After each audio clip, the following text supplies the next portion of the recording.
ئێوارتان باش میزانی بەڕێز لە بەرنامەیەکی تری ئەودیو سنوور بە خزمەتانەگەینەوە.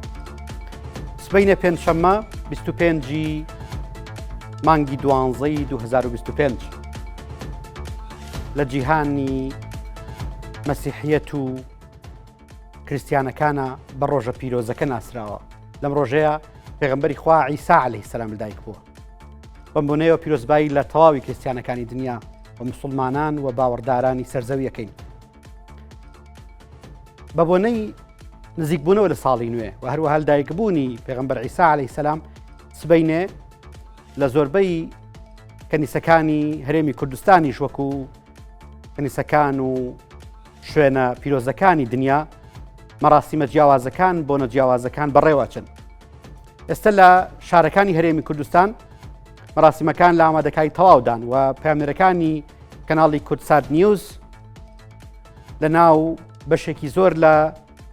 بۆنەکاندان و ئامادەکاریەکان دەگوازنەوە. ئەگەر هاوڕێیانم هاوکار بن یەکێک لە پامێرە بەڕزەکانمان کاک ئەمیر ئەگەر پێمان بڵێ ئێستا ئامادەکاریەکان بۆ ڕۆژی لەدایکبوونی عیسا پێغەمبەر چۆن بەڕێوەچن و دواتر ئێمە بەردەوامە بین لەسەر بەرنامەی ئەودیو سنوور بە میوانداری هاوڕێکی بەڕێز کاویش یەکێک لە پەیڕەوانی ئاینی کریستیان. دکتۆر مۆمین سڵاو لێ بێت وەم کاتەوە باش بابەتی پیرۆزکردنی جەژنێشێک لە جەژنەکانی ئاینزای مەسیحیەت کە بابەتی لە دایکبوونی مەسیح و ڕۆژی باڵێن جەژنی کریزمسە لە سلێمانیدا بابەتێکی نوێ و تازە نییە. ماوەی ساڵانێکی زۆرە چونکە ئەگەر سەرنج بین کەنیسەکان لە شاری سلێمانیەوە بە ئەو شوێنانەشی کە با بڵێن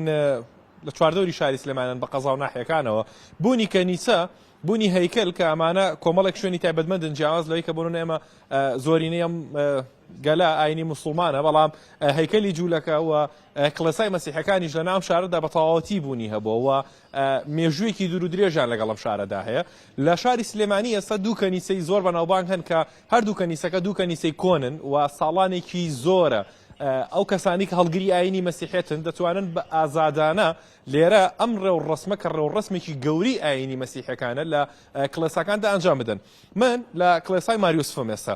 کڵێسای ماریوسف یەکێکە لەو کڵێسایانی کە لە شاری سلێمانیدایە و ساڵانێکی زۆرە لە خزمەتی هەڵگرانی ئاینی مەسیحەدایە و سەرجەم بۆنە و ڕێوڕسمە ئاینەکان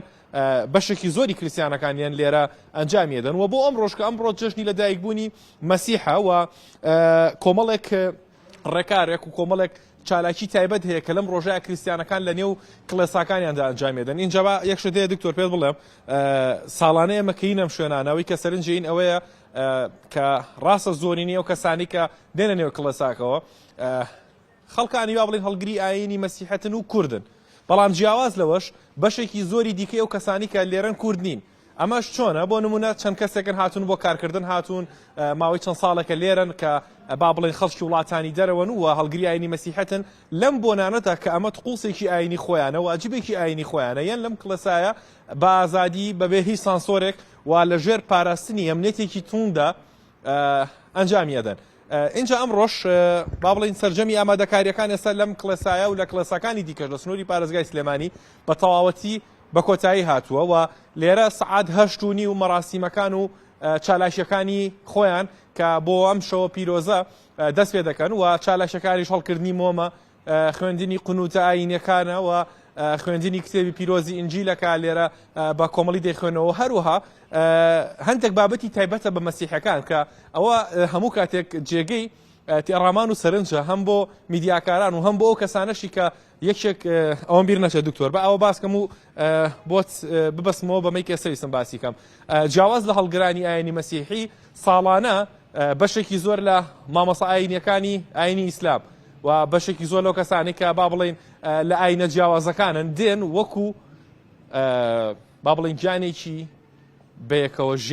گیانی پێکەوە ژیانی خۆیان دێن لێرە بەشداری لەگەڵ مەسیحەکانە بەشداری دەکەن و لە بەشێکی چالاکیەکاندا بەشێکی چالاکیەکانی ئەم ڕۆژە چونکە هەندێک چالاکی تایبەت هەیە لە نێو کڵێساکاندا لەم یادەدا ئەنجامەدرێت کە ئەو چالاکیانە تایبەتە تەنها بە مەسیحەکان و هەمیشە دوور لە چاوی کامێراکان و دوور لە چاوی هەموو کەسانی کە با بڵین هەڵگری ئاینی مەسیحینی ئەنجامێدەن ئیجایترەوە بابەتە پەیوەندیدارە بە خۆیان و ڕاستەکەی لەوانەیە ئەم هەندێک زانیاریمان هەبێ بەڵام ئەوان خۆیان حەز ناکەن کە ئەو بابەتانە بڵاو ببێتەوە چونکە ئەمە بابەتێکی تایبەتی ئاینی خۆیانە و هەڵکردنی مۆمەگا ئاماژەم پێکرد خوێندنەوەی قونوتە ئاینەکان و سرودە ئاینەکان و هەروەها خوێندنەوەی ئینجیل و هەڵکردنی ئاگر و ئەو بابەتانە کە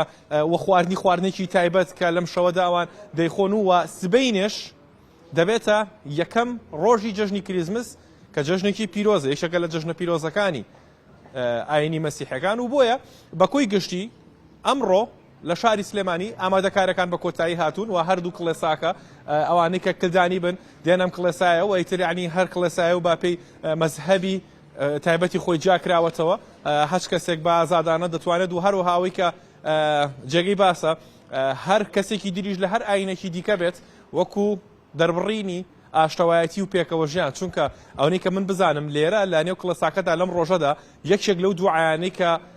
مەسیحەکان دەیخوێنن دوعای ئاشتیە بۆ جیهان دوعایەکی ئاشتی تایبەتیان خۆیان هەیە کە لەم ڕۆژایە دەخوێنن کە دوعای ئاشتی تەواوەتی دەکەن بۆ جیهان و دوعای باشی بۆ مرۆڤەکان دەکەن بەبێ جیاوازی بەبێ ئەوەی کە بیر لەوکەنەوە هەڵگریی ئاینێک هەڵگریی ئاینێک نییە بۆیە موسڵمانەکانیش دەتوانن هەر هەڵگری هەر ئاینێکی دیکە بێت دەتوانێت بێت لە بەشێک لە چالەشەکانی ئەم شەوی هەڵگرانی ئاینی مەسیحی لەم کڵەسایە بەشداری بکات و دڵنیا بن لە کاتی دەستپێکی بەڕاستی و ڕێڕەسمەکاندا کە 8:30 لێرە دەست پێکات دەتوانن لە شاشەی کورسات نیوزەوە بینەری تەواوی ئەو چالاکیانە بن هەڵبەتۆ ئاماژەم پێکرد تا و شوێنەی کە ئاینی بڵین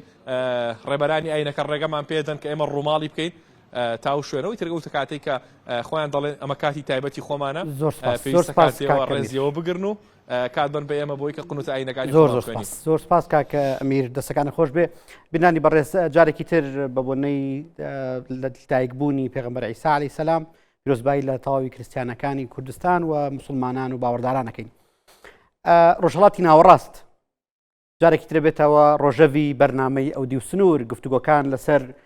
شەڕی ئێستای ناوخۆیی کە لە سووریا لە ماوەی 24 کاتژمێر ڕابردووە دەستی پێکرد و تا ڕادەیەکی شتوانین بڵین ئەگەر بەستێکاتی ڕاگەنراوە پەیوەندیە ناکۆکیە بەردەوامەکانی نێوان ئێران و ئەمریکا ئەوەی کە ئێرانەکان ئێستاڵێن ئەمریکا ئامادە نییە دەست بە دانوستانێکی جدی بکاتەوە لەو لاشەوە هێشتاش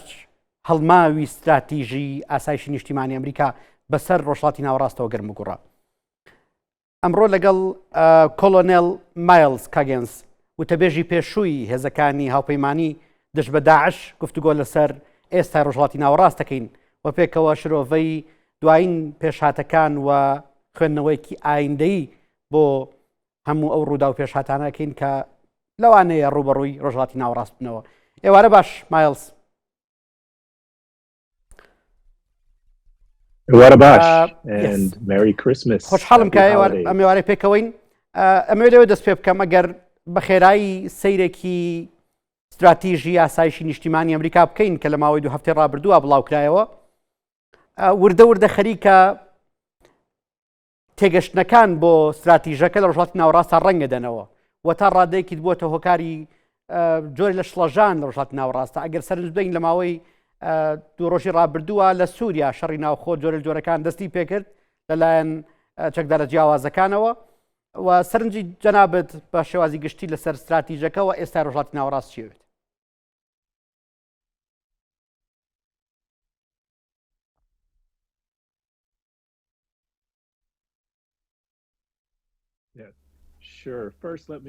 بێگومان پێشەمە شتێک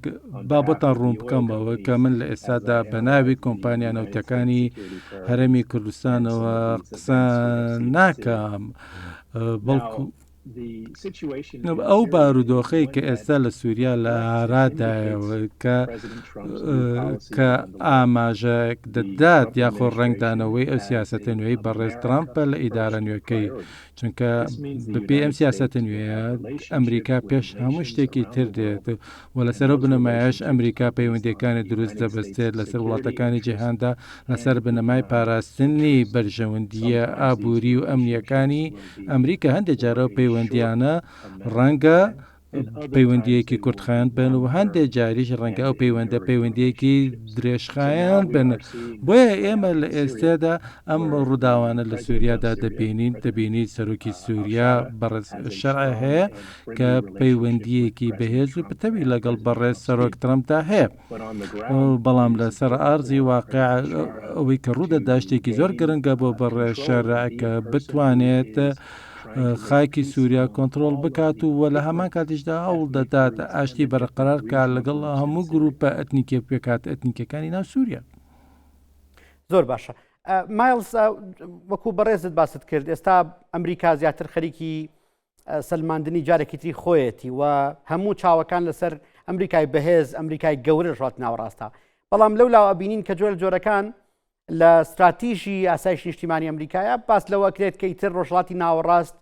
پرایۆرەتی وەکو ئەولەویەتی جارانی نامێنێ بۆ ئەمریکا و ئەمریکا خەریکی بەهێزکردنی خۆیە بێت. ئایا ئەمە هەر بەڕاستی ئەمریکا دەیەوێت بە تەواوەتی ڕۆژهەڵاتی ناوەڕاست چۆڵ بکات یان جۆرەکان گواستنەوەیەتی بۆ دۆستەکانی؟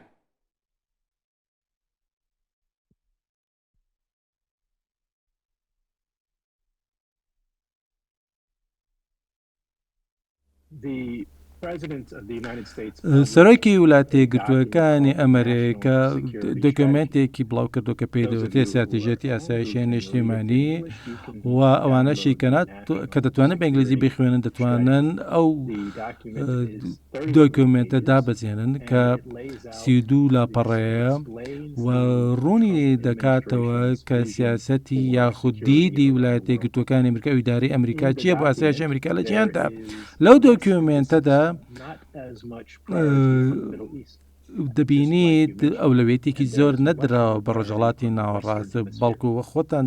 ئاماژەتان پێدا ئەولەوێتێکی زیاتر هەیە لە خۆر ئاوای گۆی زەوی و وڵایەتە یەکگرتووەکانی ئەمریکا زیاتر بایەخ دەدات بە ڕۆژئاوا باکووری ئەمریکا ناوەڕاستی ئەمریکا یاخود باشووری ئەمریکا هەروەها وڵاتانی کارەبێ کە ئەوانە دەچنە چوارچێوەی استراتیژی سیاسەتی ئەمریکەوە لەگەڵ ئەوەشدا ڕاگررتنی کۆچی نایاسایی بۆنەوە ئەمریکا و هەروەها ڕاگررتنی قاچاقچێتی و بازرگانیکرد بە مادە هۆشبەرەکانە بۆنەوە ئەمریکا لە مەفتانەی دواییدا بینیمان کە ئیدارەی ئەمریکا کە کردەوەی سەربازی لە ناو دەریای کاربیدا ئەنجامدا لە دژێ و قاچاقچیانەی کە مادەی هۆشبەریان دەهێنایە ناو وڵاتە یەکگرتووەکانی ئەمریکا وە کۆکاین و فێنتالین. زۆر باشە. شەڕی 12 ڕۆژی ئیسرائیل و ئێران تێکێک بوو لە خاڵە گەورەکان کە بڵین جۆرەکان هاوکێشەکانی ڕۆژهەڵاتی ناوەڕاستە گۆڕی. ئەمریکا لە استراتیژەکەیە باڵێن دۆناڵد ترامپ لە استراتیژی ئاسایشی نیشتیمانیە تەنیا باز لەوە کات کە ئەو توانیوێتی ئاشتی بەرقرار بکات و ئەتوانیوێتی کە گورزە گەورەکە لە ئێران بۆشێنێت بەڵام هیچ ڕوونکردنەوەیەکی زیاتر نییە لەسەرەوەی کایە ئەم ناکۆکیە ئەم شەڕە ئەگەری دووبارە بوونەوەی هەیە ئەگەری هەڵگرستانەوەی شەڕی ئیسرائیل و ئێران هەیە. خوێندنەوەی بەڕێزت لەو ڕواوە چییە؟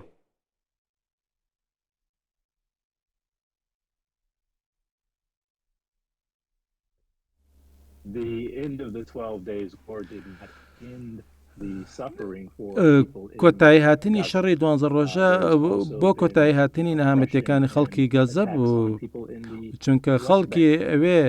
باجێکی زۆریاندا بە هەمان شێوەش لە کەرتی خۆر ئەوە لە ئێستادا پلانێک دەبینین و بۆ ئاوادانکردنەوەی غەزە وڵاتە یەکگرتووەکانی ئەمریکاش بەرژەوەندێکی زۆری هەیە لەو پلانەدا چونکە ئەوە هەلێکە بۆ ئاوادانکردنەوە دووبارە ئاوادانکردنەوە و هەروەها هاتنی وە بەرهێنەرانە ئەو بۆ ڕێزبێتکۆف و هەروەها ئەزاوەکەی جەری کۆشنەر بە شێوەیەکی ڕاستەوخۆ بەشداری بوون لە توێژەکاندا لەگەڵ بەڕێز نەتانیاهۆ و گرنگی ئەوە هەیە کە پرۆسەیەکی ئاوادانکردنەوە و بیناکردنەوەی خان و ڕخاوەکان لە غەزە بەڕێوە بچێت چونکە پەیوەندیکی بەهێز هەیە لەگەڵ ئیسرائیلدا و ڕێگە بە ئەمریکا نادات کە ئەمریکا ئابە و شێوەیە بۆ ئاسانی ڕۆژهەڵاتی ناوەڕاست بەجێ بهێڵێت چونکە پەیوەندیەکی استراتیژی هەیە لە ڕووی وزەوە واروە غاز و نەوتە واروە پەیوەندێکی ناوازەش هەیە لەگەڵ حکوومەتی ئیسرائیلیدا و لە نێوان ئیسرائیل و هەروە حکوومەتی ئەمریکی لە واشنگتنی پایتەخت بۆیە ئێمە لە داهاتوو تا دەبینین کە ئەمریکا ڕۆڵێکی باش دەگێڕێت لە سووریا بۆ ئەوەی سووریا بێتە سەرچاوەیەک یاخود بێتە وڵاتێکی بەهێز و کە پارێزگاری بکات لەوەی کە لە تورکیاوە لە سووریاوە هێرش بکرێتە سەر ئیسرائیل یا تورکیا لە سووریا بۆیە دەبینین ئامادەگی بوونێکی و هەبوونێکی بەهێزی ئەمریکا دەبێت لە سووریا و لە ناوچەکە و هەروەها وڵاتی نێوان دوو ڕووبار کە دەکاتە میزۆپۆتامیا. زۆر باشە بەڕێز مایڵز مادام باسی سووریات کردەوە با تۆزێ لەسەر سووریا بۆستم کوردەکان ئەو هاوپەیمانانی کە ماوەی زیاد لە 15 ساڵ شەڕێکی زۆر سەختیان دژی داعش کرد و خۆ دەزانی هێزەکانی سووریا دموکراتیک SDF لەگەڵ خۆیان بە گیانی خۆیان و چەندین کەسیان شەهید بوون دژی داعش لە شەڕە درندانەکانە. ئێستا کە سووریا بەرەو دۆرەخێکی تا ڕادێک جێگیرە ڕوات ئەمریکا چۆن سەیری دۆخی کورد لە سووریا ئەکات لە ڕۆژاوای کوردستان ئەکات؟ ئایا بۆ شێوەیە کە باست کرد ئەو پەیوەندیە بەهێزەی نێوان دۆناڵد ترامپ و ئەحمەد شەرع کاریگەری نێگەتیڤە بێت لەسەر دۆخی کوردەکان لە ڕۆژاوای کوردستان و سووریا؟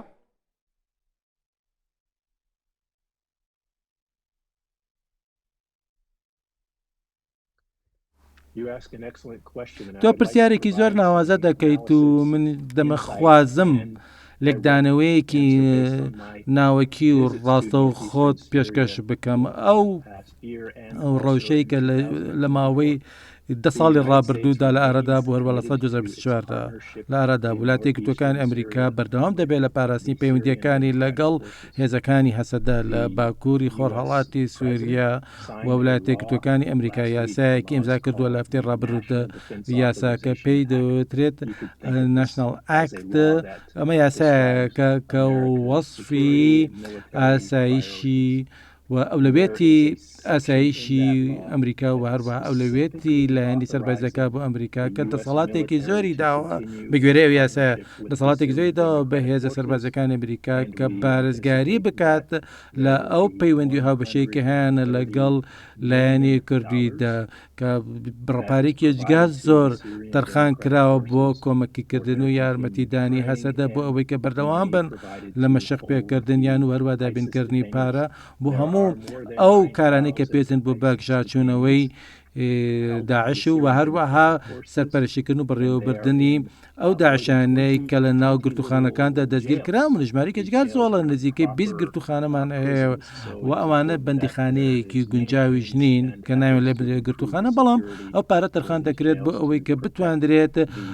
لایەنی ئەمنی ئەو گرتوخانانە دابین بکرێت لە ڕووی پاسەوانەکانەوە و هەروەها بۆ گرتوەکانیش بۆ ئەوەی کە لە ژینگەیەکی مرۆڤانە تەردا بژین ئەوەی کەش نوێ لێرەدا ئەوەیە کە وڵاتێک گرتوەکانی ئەمریکا هاوبەشێکی تری هەیە کە بریتێ لە ئەحمەد شەرع کە بۆتە سەرۆکی نوێی هێزە چەکدارەکانی ئێستای سووریا بە وەزارەتی ناوخۆ بە وەزارەتی بەرگەری شێوانەیە بۆیە ئێمە پێم وا بێت لە ماوەی 3 مانگی ڕابردوودا زیاد لە 80 کردەوەی سەربازی ئەنجام دراوە لە ناوڵاتێک گرتوەکانی ئەمریکا و هاوبەشەکانی ئەمریکا لە سووریا ئەوانە ئەو کردەوە سەربازیانە جێگرتووە کە لە نێوان هێزەکانی ئەمریکا و هەسەدا ئەنجام دراوە و هەروەها کردەوەی سەربازی ترێژ کە لە باشووری سووریا ئەنجام دراوە لە نێوان هێزەکانی ئەمریکا و هەروەها هێزە نوێەکانی حکوومەتی نوێی سووریا کە نمایندەی وەزارەتی بەرگری دەکەن. زۆر باشە ئەگەر وا سەرنجی بدەین کە پەیوەندی بەهێزی نێوان دۆناڵد ترامپ و ئەحمەد شەرع لەولاوە ئەمریکا بە شێوازە گشتیەکەی کار بۆ دۆخێکی ئارام بۆ ئیسرائیل دەکات و ڕەنگە لە داهاتووە ببینین کە تەنانەت ئەحمەد شەرع و ئیسرائیل پەیوەندیەکی نوێ دەست پێ بکەن یان پەیوەندیەکی جیاواز دەست پێ بکەن بەڵام ئەگەر سەرنجدا بێت لە دوو ڕۆژی ڕابردووە تورکیا گلەی ئەوەی لە هەسە دەکرد کە پەیوەندی لەگەڵ ئیسرائیلا هەیە ئەگەر چی تا ئێستاوە تەنها گومانێکە ئەمریکا چۆن سەیری ئەو دۆخە کات و ئایا تورکیا بەڕاستی پێی وایە کە با بڵین بەلای ئەمریکەکانەوە تورکیا ئەتوانێت ئەو دەستەی وەردانانی کە لە ڕابردووە لە خاکی سووریا هەی بۆ درێژەی پێ بدات؟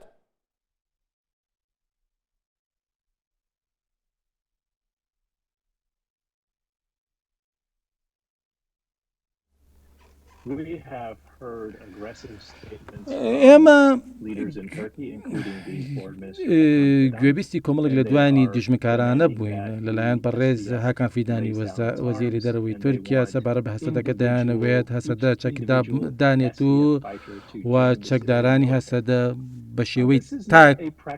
تاک بچنە ناو سوپای نوێی سووریاوە. ئەوە داواکاریەکی وڵاتێکی دوکانی ئەمریکانە پێتان دەڵێم چونکە لە باکووری خۆرەڵاتی سووریای ئێمە نزیکەی 7,000 چەکداری هەسەدەمانەیە لەگەڵ 30,000 چەکداری لە هێزەکانی ئاسایشکە ئاسایشی ناوخۆ دەپارێزن و باکووری ڕۆژهەڵاتی سووریا ناوچەیەکی ئارامە لەبەرەوە باشترین بڕیارێک کە بدرێت بۆ هەسەد ئەوەیە کە هەسەدە بچێتە ریزی سوپای نوێی هێزەکانی حکوومەتی کاتیوم بخۆشم چاوم بە بەرپرسانی باکووری خۆڵات سووریا کەوتۆ سەردان حەزەکەم کردووە لەگەڵ بەڕێز مەسڵوم عەبدیا قسەم کردووە لەگەڵ کۆماندەر ڕۆژادا قسەم کردووە لەگەڵ چەندین سەرکردەی تری ئیداری خۆجێیی ئەو ناوچانە کەوتووە ئەوان لە 100% مەبەستیانە کە بمێنەوە بەشێک لە سووریا وەکو سوورێک بێن و بەڵام دەیانەوێت دڵنیا بن لەوەی کە دەتوانن شارەکانی خۆیان دەپارێزن و بۆی کە بەرگری لە ئاشتی بکەن ئاشتی بپارێزن و بەشداری بکەن لە کە دۆسەر بەدەکەن لە دیشی داژێ و کەواتە پێویستە حکوومەتی نوێی سووریا پێویستە تێ بگات لەوەی کە باشترین شتێکە بکاتەوە کە ئاشتی و ئاسایشی ناو سووریا بپارێزن و هێزەکانی سووریای دموکرات چەکی بچووکیان هەیە و ئازاری هیچ کەسێک نادەن لە تورکیا و سنوور نابەزێن و پەلاماری تورکیا بدەن و پێویست بەو زمانە زبرە ناکاتە چونکە ئەوە زیان ینی کاریگەری خراپی دەبێت لە ناو سووریادا چونکە خەڵکی سووریا شایانی ئەوەن بە ئاشتیانە بژین. زۆر باشە ئەگەر تۆزێک لە سووریا دوورکەوتەوە بچمەوە لای تورکیا پرۆسەی ئاشتی لە تورکیا جەنابەت زانی لە ماوەی ساڵ 2025 بە شێوازێکی گشتی بەرەو پێشچوونی باشی بەخۆیەوە بینی و تەنانەت چەکدارانی پەکەکە بەشێک لە چەکانی خۆیان داناوکو نیەتپاکیەک بۆ بەدەمەوە چوونی پەیامەکەی بەرز ئۆجەلان بۆ دەستپێکردنەوەی جددیتری پرۆسەی ئاشتی لە تورکیا. بەڵام ئایا ئەو بەرە پێشچوونە لە ئاستی دۆخی ڕۆژهەڵاتی ناوەڕاستایە و ئایا ڕۆژهەڵاتی ناوەڕاست پێویستی بەوە نییە کە ئەم پرۆسەی ئاشتی تورکیا و کورد خێراتر بکرێت بەهێزتر بکرێت و تا ڕادەی بڕۆتە بواری کردداریەوە؟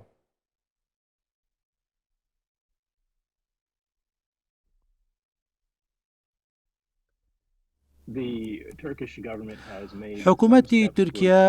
چەند هەنگاوێکی ناوە بۆ بەدیهێنانی ئاشتی ئەوەش لە ڕێگەی ئەوەش بەڕێگەدانی ئەوەی کە عەبدوڵڵا ئۆجەلان چاوی بە کەسانە بکەوێت و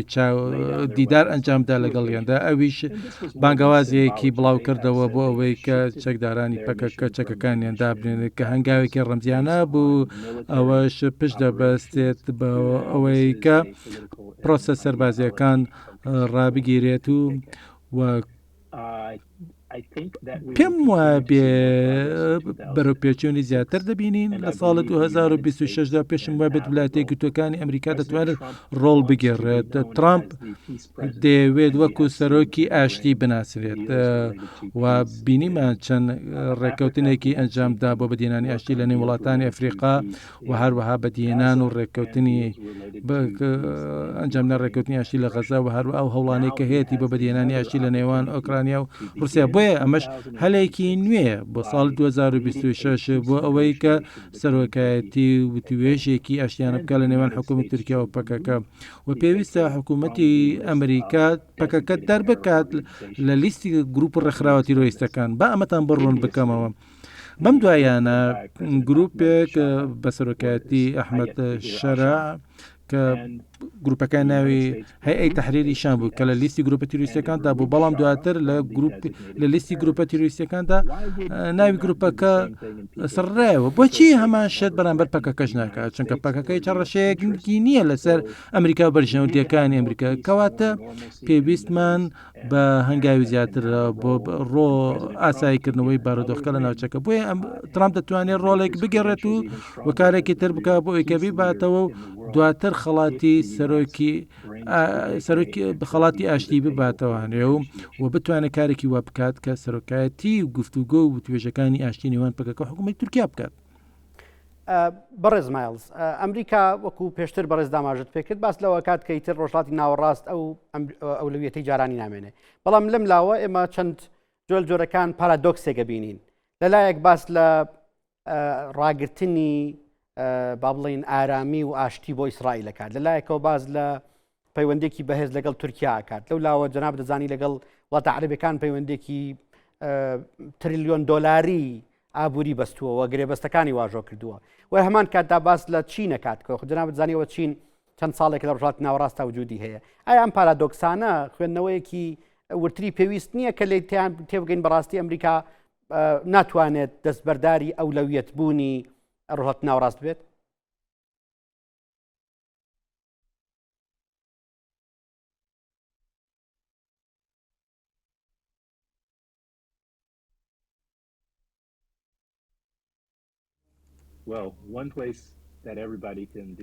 ئەوە کارێک هەیە کە هەمووان دەتوانن بیکەن و دەبێت تەماشا بکەن کە پارە بۆی کوێ دەچنە. وەکو خۆتان فەرمووتن ڕێککەوتن و گرێبەستی ئابووری و دارایی گەورە و ئیمزاکرا لە نێوان وڵایەتێک دوکان ئەمریکا وڵاتانی کەنداودا کە ئەوە هەلێکی گەورە دروست دەکات. ئەوە جگە لەو ڕێککەوتنی کە کرا بۆ غەزە و هەروەها لە سووریاژە تۆ لەوێ گاز و نەوتێ هەیە و دواتر دەبینی کە کۆمپانی ئەمریکەکان دێن بۆ باکووری خۆڕەڵاتی سووریا بۆ ئەوەی کە کار بکەن بۆ باشەکردنی بەرەمێنان و دواتر دۆزینەوەی نەوت لە تەرتووس بۆ ئەوەی کە بەرەم بێنرێت. ئەمە یەکێکە لەو کارانەی کەوا دەکات گرنگ بێ بۆ ئەمریکا کە هەبوون و یاخود هێزی سەربازی هەبێت لە سووریا بۆ ئەوەی کە سەقام گیری بگێڕێتەوە بۆ ناوچێکە بووی کە یارمەتی کۆمپانیەتەکان بگەن بۆی کە وزە بەرەم بهێنن ئەوەش یارمەتی دەرە بۆ باشچوون و باشبوون و بەرەو پێشبردن و گەشە پێدانی دۆخی و ڕەوشی ئابووری سووریا. کەواتە تۆ لەوێ کۆمەڵێک ڕێکەوتن و گرێبەستی گەورەت بە تایبەتی بۆ زیرەکی دەستکرد گرنگە، چونکە تۆ بۆ ئەوەی کە زیرەکی دەستکرد هەبێت و ئامێری زیرەکی دەستکرد پێویستی بەوزێ و هەموو ئەمانە کۆمەڵە ڕووبەرێکن و پانتاییەکەن پێویستیان بەوە هەیە کە ئەمریکا هاوبەشی هەبێت لەگەڵ وڵاتانە کە خاوەنی سەرچاوی دەوڵەمەندن وەکو ئەمریکا وەکو بەورە عێراق، بەحرێن، سعودیا، قەتەر، ئیماراتە و سووریاش بە هەمان شێوەیەکە کە لە وڵاتانەی کە سەرچاوی هەیە و لە چوارچێوەی وڵاتانەدایە کە لە ڕۆژهەڵاتی ناوەڕاست و باکووری ئەفریقادا. زۆر باشە. باسی عراقت کرد، بەڵام جارێک ئەم پرسیارەش نایە مەسەر عراق، ڕەنگە پرسیاری دواتر باسی عراق بکەین. بەڵام ئێرانەکان بە شێوازی جیاواز ڕای خۆیان دەربارەی استراتیژی نیشتیمانی استراتیژی ئاسایش نیشتیمانی ئەمریکا دەربڕیوە. ئەوان پێیان وایە کە ئەمریکا ناتوانێت خۆی لەو ناکۆکی و تونندڕەویە بپارێزێت کە چەند ساڵێکە دەستی پێکردووە. ئەوە لە ڕوانگەکی ئێرانیانەوە ئەوان پێیان وایە ئەمریکا دەستی بەردەوام بە لە پشتی ئیسرائیلەوەیەوە ئیسرائیل پارێزێت و ئەمە دژی بەرژەوەندەکانی ڕۆژهەڵاتی ناوەڕاستە. هیچ هیواداریەک هەیە بۆ دەستپێکردنەوەی دانوستانی جدی لە نێوان ئێران و ئەمریکا؟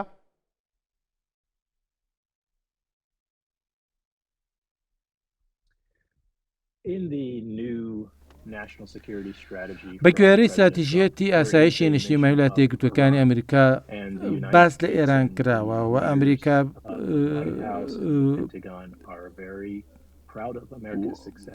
ئەمریکا وارووا سەکردەکان و بەرچەم ویلایەتە یەکگرتووەکانی ئەمریکا شانازی دەکەن بە ئەو دەستکەوتەی کە بەدەست هاتووە کەوای کردووە ئاسایشی ئەمریکا پارێزراو بێ لە ناوچەکەدا بە تایبەتی دوای ئەوەی کە فڕۆکەکانی ئەمریکا بۆمبەکانیان بەردایەوە سەر دامەزرا ئۆتۆمیەکانی ئێران کە کۆتایی بە هەموو شتێکی هێنا. چونکە ئەمریکا کار دەکات بۆ هەموو شتێک دەکات بۆ ئەوەی کە بتوانێت ئاسایشی ئیسرائیل پارێزرا بێت و دەبۆیە دەبینی ئەمریکا فشار و گشار دەخاتە سەر ئێران و هەروەها ئەو گروپان و گروپ و میلیشانی کە سەر بە ئێران لە ناو عێراقدا بۆیە دەبینیت ڕێوشوێنی دارایی و هەروەها ئەمن دەگیرێتە بەر دژی ئێران بۆ ئەوەی کە ڕێگە لە ئێران بگرێتکەنەوە بە قاچاق نەبات لە ڕێگەی عێراق لە ڕێگەی دەریای یاخود کەنداوی کە ڕێگەی کەنداوە و ئەوە جگە لە مامەڵە داراییەکان کە لە ڕێگەی بانکەکان و ئەنجام دەدەن ئەمریکا بە بەردەوامی چاودێری ئەو حواڵ و مامەڵانە دەکات بۆی کە ڕێگە بگرێت لەوەی کە ئێران دۆلاری دەست بکەوێتە کەواتە ئەمە فشار و گشارەکانی ئەمریکایە کە بەرامبەر ئێران لە ئارادان. زۆر باشە. ئێرانەکان عەباس عراقچی وەزیر دەرەوە ئێران لە چەند ڕۆژی ڕابردووە باسی لەوە کرد کە ئەمریکا جددی نییە لە دەستپێکردنی دانوستانەکان. جنابەت باست کرد لە شەڕی 12 ڕۆژەیە و لێدان و گورزە توندەکانی ئەمریکا لە دامەزراوە ئەتۆمیەکانی ئێران تا ڕادێکی زۆر و کوشتنی زۆرێک لە سەرکردە و فەرماندەکانی ئێران لە ماوەی شەڕەکەدا لایەن ئیسرائیلەکانەوە باس لەوە ئەکرا کە ئێران ئێستا نەرمترە بۆەوەی کە بچێتە ناو دانوستانەوە بەڵام ئێمە ئەبینی هێشتا بە گوتەی ئێرانەکان ئەمریکا خۆی دوورەگرێت لە دانوستانەکان ئەمە دەستێوەردانی وڵاتانی ئەوروپایە یان هێشتاش ئەمریکا لە هەڵوێستەکانی ئێران و پەیوەندیەکانی لەگەڵ چین نیگەرانە؟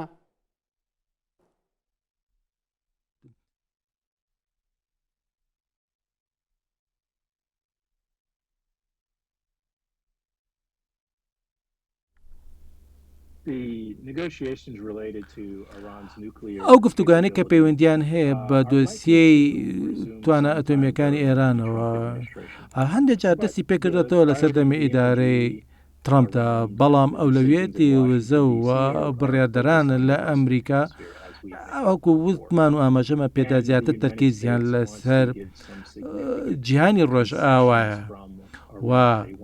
و ئەوان دەیانەوێت ئێران دەست بەجێ دەست بکەن بە کەمکردنەوەی چالاکیەکان و لە چالاکیەکانیان بێنن و دەیانەوێت ئێران گۆڕانێکی ڕیشەی بەسەر هەڵسکەوت و ڕەفتار و بکردنەوەیدا بهێنێت و دەست هەڵ بگرێت لەسەر عێراق ئەوەش لە ڕێگەی کۆتایی هێنان بۆ کاری کە هەیەێ لەگەڵ گروپەکانی ناو عێراقدا هەروە ئەمریکا هەڵدەدات کار بک بۆیە کە عێراق سەربەخۆ بێت و پاشک و ئێران دەبێت و بۆ وێ و کارش بکرێت ئەوە پنا دەباتە بەرسەپاندن و پەیڕۆکردنی گوشار و فشارەکانە وە بۆیە دەبینین لە ئێستادا بابەتێکی وەکو دەستپێکردنەوەی بتوێژەکان لەگەڵ ئێراندا لە ئەولوێتی ئەمریکادانە. زۆر باش. بابینەوە لە عێراق کوردستانی عێراق هەرێمی کوردستان لە عێراق و هەڵبژاردننی مانگی ڕابردووی عێراقیەکان بۆ هەڵبژاردننی کاندیدەکان بۆ ئەنجومەنی نوێنەرانی عێراق و گفتوگۆکان دەستپێکردنی گفتوگۆکان بۆ پێکەنانی کابینەی نوێی حکوومەتی عێراقی. ئەمریکا هەمیشە ڕۆڵێکی کاریگەری هەبووە لە پێکەنانی کابینە جیاوازەکانی حکوومەتی عێراقی. ئەم جارش هەر بەو شێوەزە نزیکە بێت لە پێکەنانەکان لە هەوڵەکان لە گفتوگۆکان.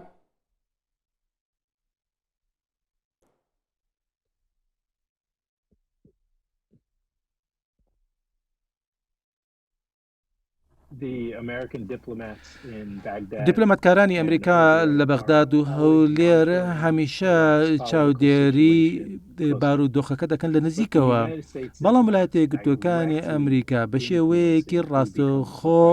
بەشداری ناکە لە دیاریکردنی و کەسێک کە دەبێتە سەرۆکوەزیران بەڵام وڵاتە یەکگرتووەکان ئەمریکا کاری باشی کرد و پەیوەندی باشی بۆ لەگەڵ سەرۆکوەزیرانی ڕابردوو بەڕێز محەممەد شیاسێدانی و ئەو پەیوەندیەش بووە هۆی گەیشتن بە واژۆکردنی ڕێککەوتن و گرێبەستێک لە بواری غاز و نەودا و هەروەها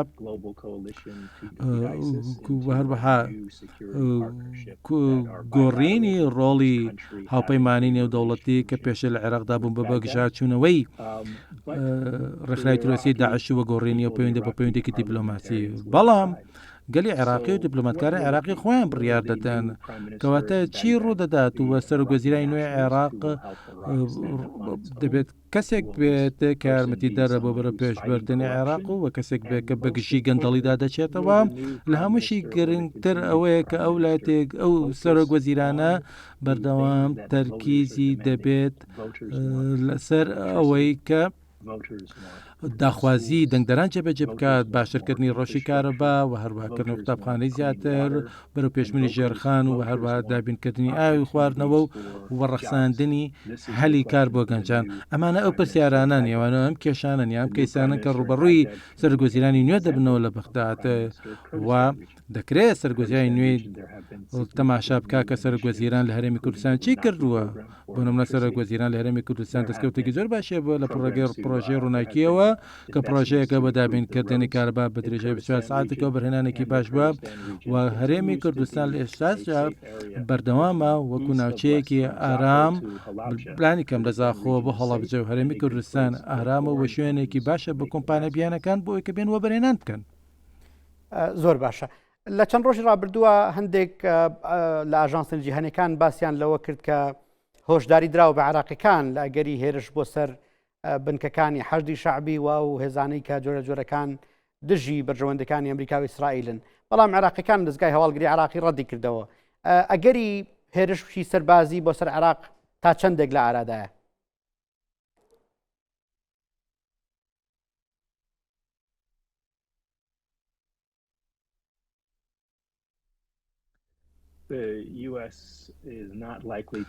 وڵاتێک یەکگرتووەکانی ئەمریکا پێم وانییە هیچ ئامادەی یا نیازی هەبێت پەلاماری حەشی شعبی بدات، بەڵام ئەو هێرشەی کە کرایە سەر کێڵگەی غازی کۆرمۆر کە هاوشێوەی هێرشانێکە کراوە سەر کۆمپانیەکانی ئەپیکۆر دەتوانە بڵێم دۆخێکە کەوا دەکە وڵاتێک دوکان ئەمریکا نزیکەوە چاودێری بارەدۆخەکە بکات و وەزانێرەکان ئاڵوگۆڕ پێ دەکەن لەگەڵ حکوومەتی ناوەندیە لە بەغداد، چونکە ئەو هێرشان ئەگەر زیان بگەێنن بە بەرژەوەندیەکانی ئەمریکا ڕەنگە ئەو کات وڵاتێک دوکانی ئەمریکا وەڵامی هەبێت دۆخەکە بەم شێوەیە بڕێوە دەچێت و ئەگەر هێرش بکرێتە سەر بەغداد ئەوە بەغداد پەیوەندی بە بەغدادەوە دەکات و فشار دەکات و پێی دەڵێت باشتر وایە کار بکرد بکە بزانین کێ کارەکەی ئەنجام بدات ئەگەر تۆنێکی ئێمە خۆمان و کارە دەکەین. بۆیە لە ئێستادا بەرژەوەندی هەیە لەلایەن سەرگۆزیرانی عێراق و هەروەها ڕاوێژکارانی لە ئاسایشی نیشتیمانی وەک بینیمان دەست بەجێ کاریان کرد و وتیان ڕاخڕانگەیان کە لە کۆڵینەوە هەیە و لە کۆڵینەوەکان دەبێت بێتە هۆی دەستگیرکردنی ئەو کەسانی کە هێرشەکان ئەنجامدا و دواتر ببینین ئەو تیرۆریستانە کە دادگایی دەکرێن. زۆر باشە. لە حکوومەتی داهاتووی عێراقا پێت وایە کە سوننەکان شیعە و کوردەکان ئەتوانن ئەو مافەی کە بەپی دەستور پێیان دراوە یان با بڵێن جۆرەکان بەپی تەوافقاتی عێراقی پێیان دراوە ئەم جارش بە هەمان شەو بەدەستی بهێنەوە یان جۆرەکان ئەگەری گۆڕانکاری هەیە لە بەشێک لە پۆستە وەزارەتەکانە کە پێشتر جۆرەکان بە استحقاقی کورددانراون بۆ نمونە وەزارتی دەرەوە یان وەزارەتەکانی تر. پێت وایە هیچ گۆڕانکاریەکی بۆ شەوێ بێتە ئاراوە بەو پێی کە بەڕێزت نزیکی لە عێراقیەکانەوە و تا ڕادەیەکی شارەزا و شرۆڤەکارێکی جدید بۆ دۆخی عێراق؟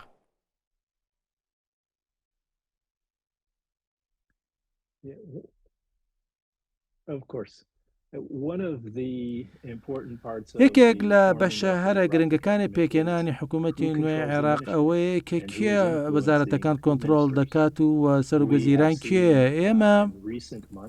لە مانگانەی ڕابردوودا لە میانەی وتوێژەکانماندا میانە و توێژەکانماندا لەگەڵ بۆرینەوەدا بینیمان سەرۆک وەزیران بۆچوونێکە بوو، بەڵام دەمان بینی کە وەزیری نەودیا وەزیری دارایی ڕای پێچەوانیان هەیە.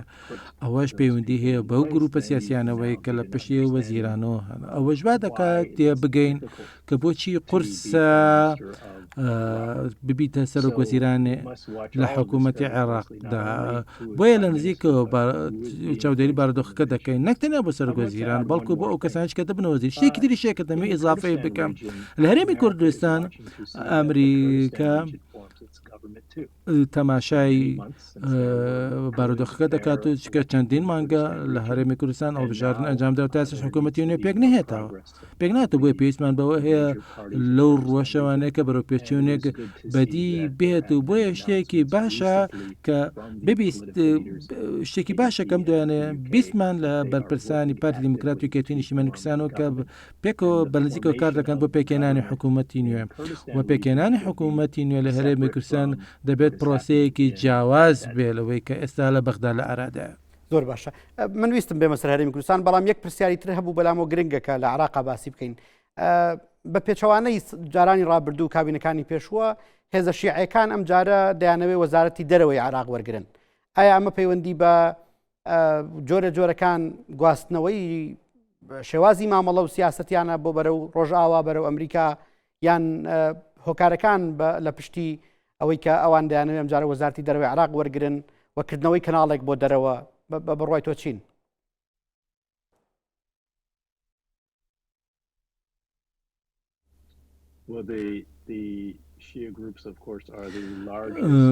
گروپە شیعەکان ینی بەرزترین و زۆرترین ڕیشەی دەنگدانیان هەیە لە عێراقدا و هەر ئەوانیشن بەردەوام کە سەرۆکایەتی وەزیران و سەرۆکایەتی حکوومەت وەردەکردن هەبوونی ئارەزویەک بە وەرگرتنی وەزارەتی دەرەوە وا دەکات کە بڵین تەواوی حکوومەتەکان هەیە و بەڵام بە گوێرەی دەستوری عێراقی ڕێگە هەیە و بوار هەیە کە دەسەڵات دابش بکرێت لە نێوان شیعە و کورد و سونەدا وەیە گرنگە لە ئێستادا هەموو سەرکردەکان بەشدار بن و گرنگ بەبێ گوێدان ئەوەی کە ئەو بەرپرسانە سەر بەچە گروپێکن یا پێکاتەیەکەن چونکە دەبێت بەیاخی سەرێکی بەرپرسان لەسەر خەڵک و گەلی عێراق بێت بۆەوەی کە سەقامگیری بۆ وڵات بەدی بهێنن و ئەجندای حکوومەت جێبەجێ بکەن حکوومەتێک بێت کە بە شێوەیەکی کارا و چالاکانە کار دەکات بۆ جێبەجێکردنی ئەجنداکی زۆر باش هەولێر دەبێتە وێستگەی یان با بڵین شوێنی کردنەوەی گەورەترین کۆنسۆڵخانەی ئەمریکا لە ڕۆژهاتی ناوەڕاست بە تەنیشتی ئەمەوە پشتیوانی بەردەوامی ئەمریکیەکان بۆ هێزەکانی پێشمەرگە هەر هەبووە کۆمپانیا گەورەکان لە هەرێمی کوردستانە خەریکیەوە بەرهێنان و ئەمریکیەکان پشتیوانیانەکەن بۆ پاراستنیان ئەومانە هەموو ئەمە ئەگەر وای سیرکەین کە ئایا ئێستا کوردستان هەرێمی کوردستانی عێراق یان باشووری کوردستان لە ڕوانگەی ئەمریکیەکانەوە چ پێگەیەکی هەیە؟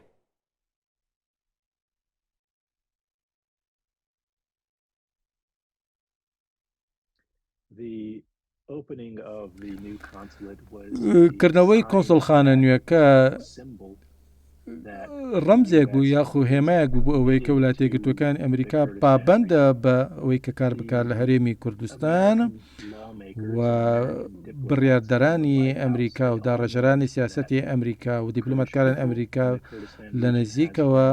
ئاشنان بەگەلی کورد و نزیکترین هاوڕێ و دۆستی ئەمریکان لە 2011 یا لە 2001ەوە لەو ڕۆژەوە تاکو ئێستا نزیکترین هاوڕێدۆستی ئەمریکانەوە و هەلی ناوازەی ئابووری هەیە لە هەرێمی کوردستان و ئەو عەقڵیەتیەی کە لە ناو گەلی کووردا هەیە و لە لای سەرکردەکانی گەلی کوورد هەیە و ئەو بەهایانە و ئەو ئەکارانەی کە هەن هاوشێوەن لەگەڵ بە هاو ئەکارەکانی وڵاتە یەکگرتووەکانی ئەمریکا بۆیە وەبەرهێنان لەکردنەوەی قوسڵخانەیەکی وادا نیشانە یاخود ئاماژەیە بۆ هەبوونی هاوبەشیەکی قوڵقوڵ و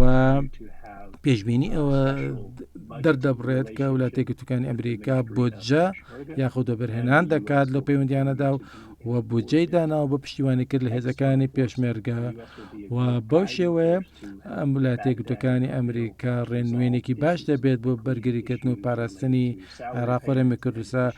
وێڕای ئەو کێشانی کە ڕوو دەدەن چی ئەو کێشانە پەیوەندیان هەبێت بە گاز و نەوتەوە یا وەبەرهێنانەوە. زۆر باشە زۆر سپاس بەڕێز مایلز وتەبێژی پێشووی هەڵپەیمانی دژی داعش لە و هەروەها شرۆڤەکار لە نیو لاینس ئینستیتیوت کە ئێستا وەکو شرۆڤەکار لەلایەن کارەکەی ئێمە بە بۆنەی ساڵی نوێەوە جارێکتر پیرۆزبایی لە بەڕێز دەکەین و توانی جەنابیشت لێرەوە پیرۆزبایی خۆت بگەێنی بە هاوڕێکانت بە دۆستەکانت کە لە هەرێمی کوردستانن. ساڵ نوێت پیرۆز بێ و بە سەرکەوتووی.